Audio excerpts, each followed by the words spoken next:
لە ڕانیە ڕۆژی ڕابردوو فستیڤاڵی وەفا بۆ بەرزبانکردنی یادی لە دایکبوونی پێغەمبەری عزیزمان صلی الله عليه وسلم ئەنجام درا. تێدا هاوڵاتیانێکی زۆر بە جۆش و خرۆشەوە بۆ خۆشەویستی پێغەمبەری عزیزمان بەشدار بوون.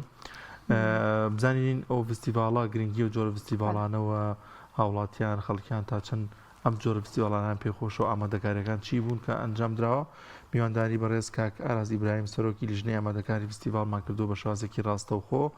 لە ستۆدیۆکانمان لە ڕانیەوە میوانی بەرنامەکەی. کاک ئارازیان سڵاوی خوا لێبێ، سوپاس بۆم دەرفەتە. سڵاوی خوا لە جەنابیشتان زۆر سوپاس بۆ ئێوە. دەستان خۆش بێ. فستیڤاڵێکی گرنگ و گەورە بوو بۆ یادی لە دایکبوونی سەروەرمان پێغەمبەری خوا صلی الله عليه وسلم. ئەگەر باز لەو فستیڤاڵە بکەی وە گرنگی ئەم جۆرە فستیڤاڵانە.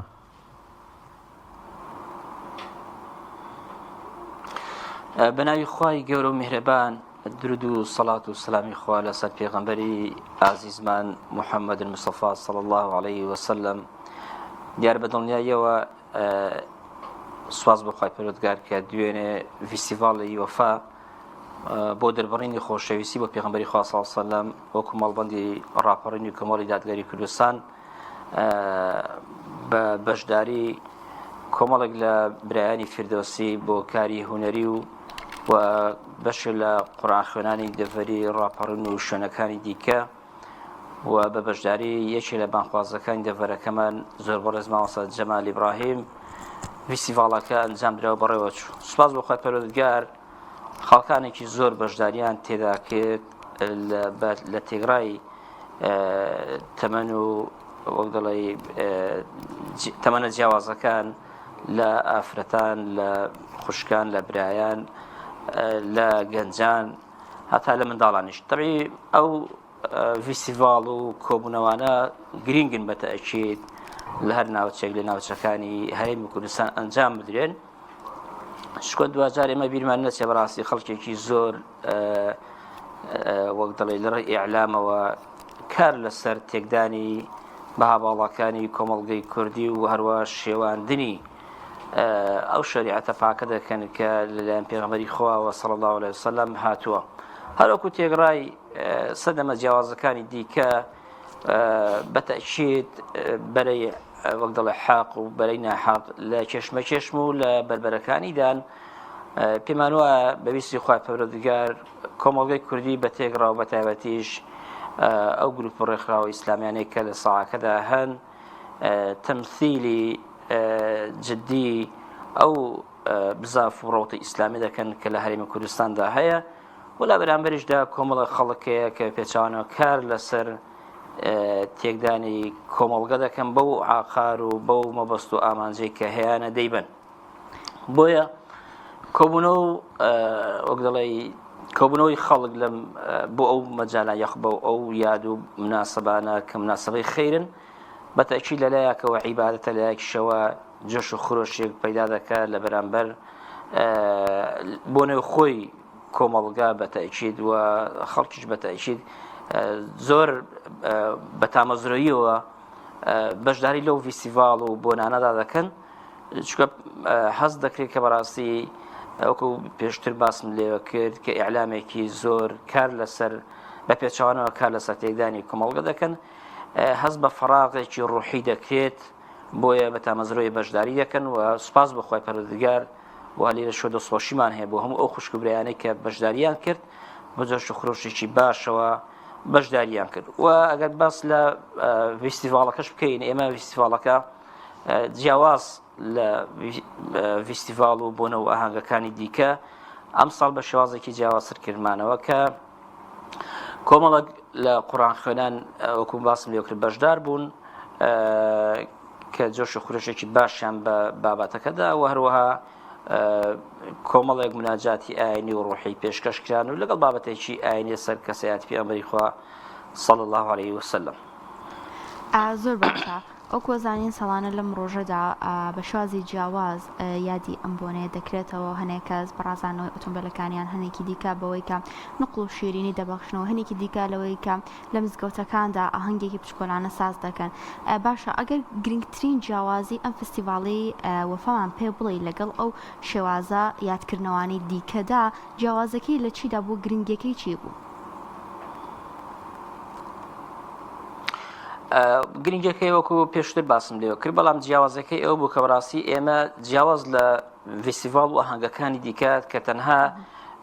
کۆبوونەوەی خەڵکە و کۆمەڵی شیرینی خواردنە وەکەوەی کە لە شار و شارجەکان دەبینێت وەکو بەڕێزشان ئاماژدان پێدا لە مزگەوتەکان یاخود لە هەندێک لە شارەکان دەکرێت بەتەبیید ئەویش وەک دەڵێ ئەهمیەت و گرنگی خۆی هەیە و دەستیان خۆش بێت بەڵام ئەوەی ئێمە جیاوازتر لەوان ئەوە بوو کە بەڕاستی تەنها مەراسیمی شیرینی خواردنەوە و شادی دەربڕین و خۆشی و ئەوانە نەبوو بەڵکو ئێمە هاتووین لەو فستیڤاڵەدا جگە لە گوێگرتن لە پەیامی خوای پەروەردگار کە قورئان و کەلامی خوای پەروەردگارە لە ڕێگەی کۆمەڵێک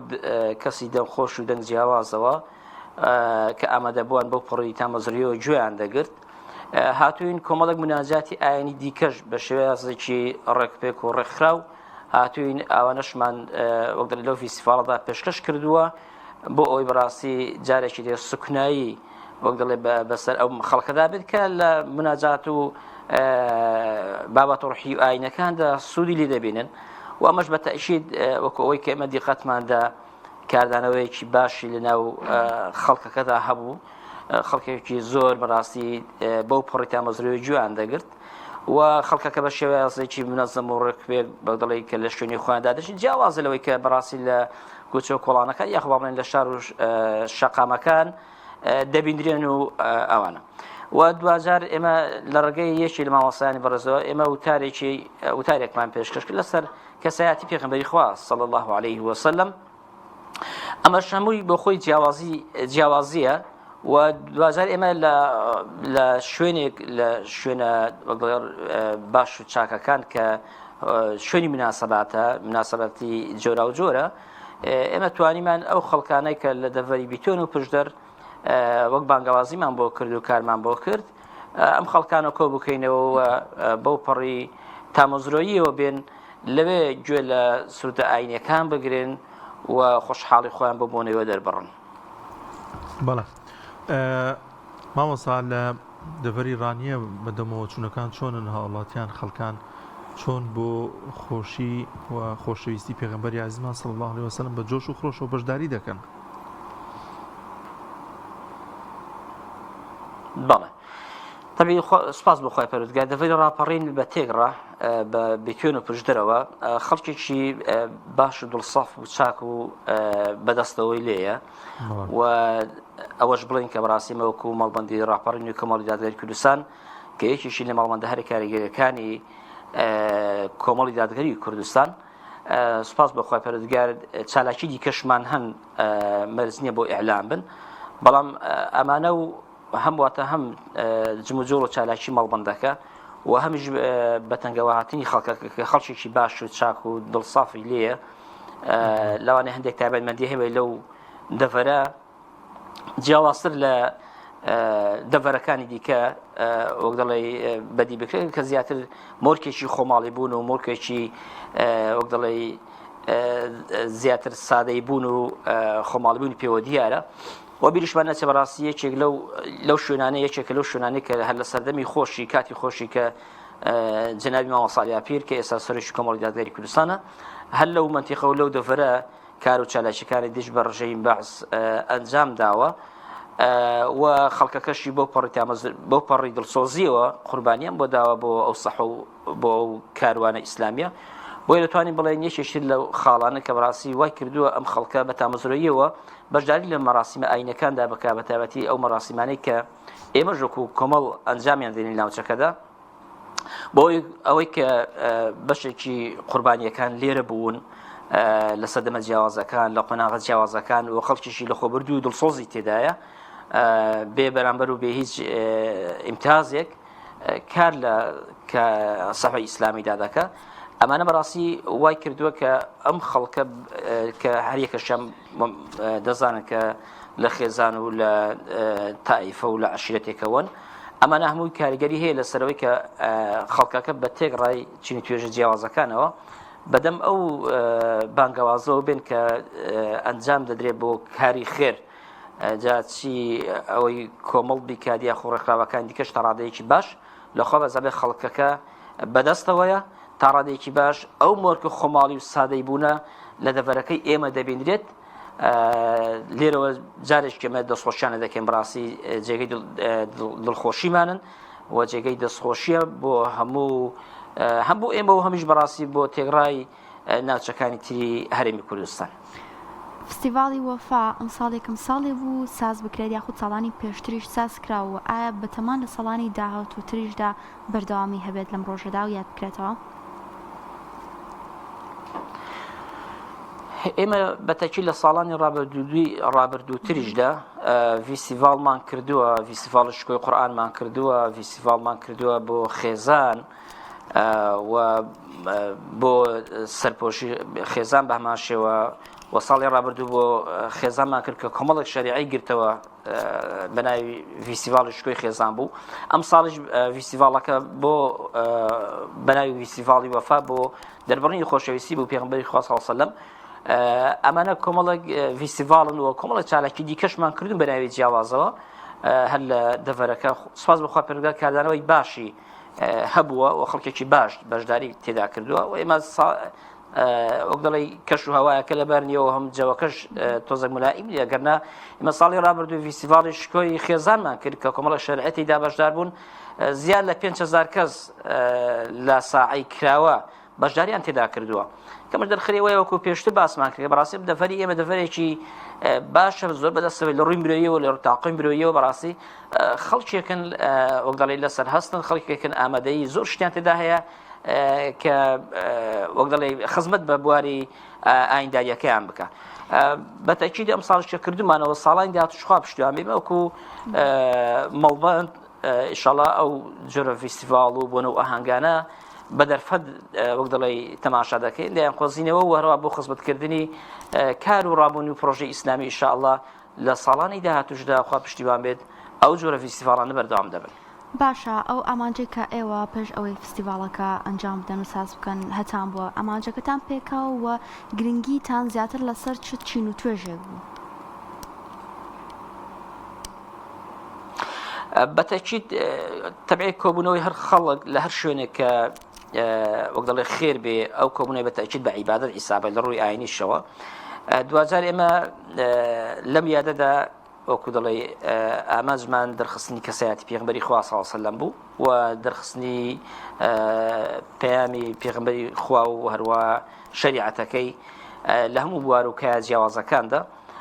بەتەکید توانیمان سوپاس بەخوا پەروەردگار دواتر ژەوەی کە فیدباکمان وەرگرتەوە خەڵکێکی زۆر کە ئەوەی کە دەیبینینەوە ئەوەی کە پەیوەندیشی کردووە زۆر دەستخۆشیان هەیە و لە تۆڕە کۆمەڵاتیەکانیشدا کاردانەوەیەکی باشی هەبوو. ئەمە دەلالەتە لەسەرەوەی کە بەڕاستی هەر کارێک ئینسان کە دەیکات دوای ئەوەی ڕەزامەندی خوای پەروەردگار تەماشا دەکەی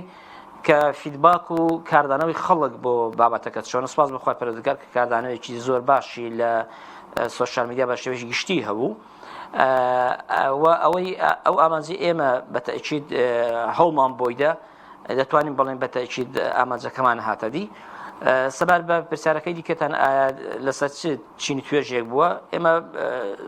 ڕاستی بانگاوازەکەمان بۆ عام بوو بەڵام بە تایبەتی ئەوە جێگەی دڵخۆشیە لە ڤیسیڤاڵەکەدا بینرات تێگڕای ئەوانەی کە بەشداریان تێدا کرد دەتوانین بڵێن لە سەدا 90 بۆ سەر